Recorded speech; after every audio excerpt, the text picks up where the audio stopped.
എന്നിട്ട് അള്ളാന്റെ റസൂൽ ഈ ദീനിനെ നമ്മുടെ കയ്യിലേക്ക് നൽകിയത്. നമ്മളോ സുഭിക്ഷമായ ആഹാരം കഴിക്കുന്നു, സുഭിക്ഷമായ രീതിയിൽ നമ്മുടെ ജീവിതം മുന്നോട്ട് കൊണ്ടുപോകുന്നു.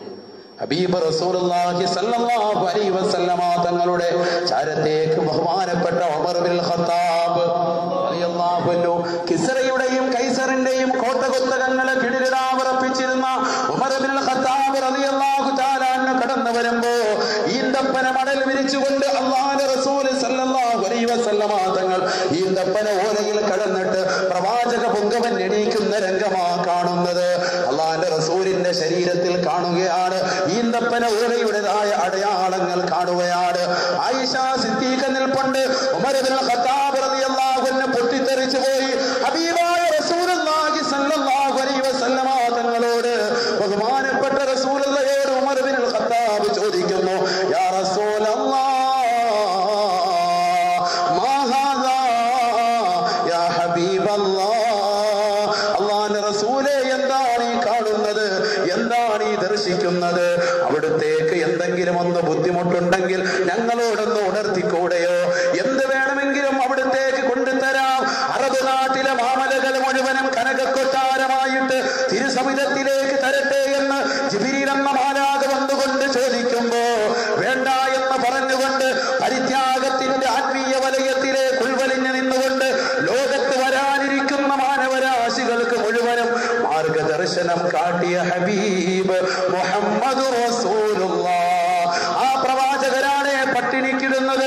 ആ പ്രവാചകരാണ് തന്റെ ജീവിതം മുഴുവനും ദുനിയാവല്ലാത്ത ആഖിറത്തിന് വേണ്ടി കാഴ്ചവെക്കുന്നത്. ആ പ്രവാചകരാണ് തന്റെ സമുദായത്തിന് വേണ്ടി അള്ളാന്റെ മുന്നിൽ നാളെ ശുപാർശയ്ക്ക് കേഴുന്നത്. ആ പ്രവാചകരാണ് നാളെ പടച്ചറപ്പിന്റെ കോടതിയിൽ സർവ്വരും വിയർപ്പിൽ മുങ്ങിക്കുളിച്ച് നിൽക്കുന്ന വേളയില് നഫ്സി നഫ്സി, എന്റെ ശരീരമേ, എന്റെ ആത്മാവേ എന്ന് പറഞ്ഞുകൊണ്ട് വിലപിക്കുന്ന ഘട്ടത്തില് അള്ളാഹുവിന്റെ മുന്നിൽ കടന്നുകൊണ്ട് പടച്ചറപ്പേ, എന്റേതായ സമുദായത്തിന് നീ പുറത്തു കൊടുക്കണേ റബ്ബേ. അല്ലാഹുമ്മ ഗഫിർ ലി ഖൗമി, അല്ലാഹുമ്മ ഗഫിർ ലി ഖൗമി, എന്റെ ഖൗമിനെ നീ പുറത്തു കൊടുക്കണേ അല്ലാ, എന്റെ സമുദായത്തിന് നീ പൊറുക്കണേ എന്ന് പറഞ്ഞുകൊണ്ട് പടച്ചറപ്പിന്റെ മുന്നിൽ സുജൂദ് ചെയ്തുകൊണ്ട് പൊറുത്തിട്ടേ എണീക്കൂ എന്ന അർത്ഥത്തിൽ കടക്കുകയാണ്.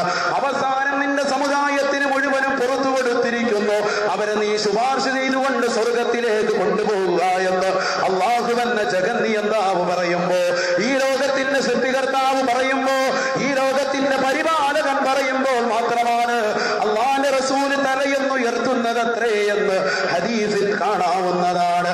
അത്തരത്തിൽ നമ്മളോട് സ്നേഹം പ്രകടിപ്പിച്ച, സ്നേഹമുണ്ടെന്ന സ്വഹാബത്തിനോട് ഐക്യദാർഢ്യം ചെയ്തുകൊണ്ട് പ്രവാചകമംഗവൻ പറഞ്ഞതായ അല്ലാഹുവിന്റെ റസൂൽ സല്ലല്ലാഹു അലൈഹി വസല്ലമ തങ്ങള് ഈന്തപ്പനതായ ഓലയിൽ വിരിച്ചുകൊണ്ട് കിടക്കുന്നത് കണ്ടിട്ട് ഉമർ ഇബ്നുൽ ഖത്താബ് തങ്ങൾക്ക് സഹിച്ചില്ല. കാരണം അതിനേക്കാൾ വലിയ സുഖോപഭോഗനായിട്ട്, അതിനേക്കാൾ വലിയ ആഡംബര ജീവിതത്തില് താൻ കുഫാറുകളോടൊപ്പം ഒരു കാലഘട്ടത്തിൽ കഴിഞ്ഞതാ. അത് കണ്ടു നിന്നതായ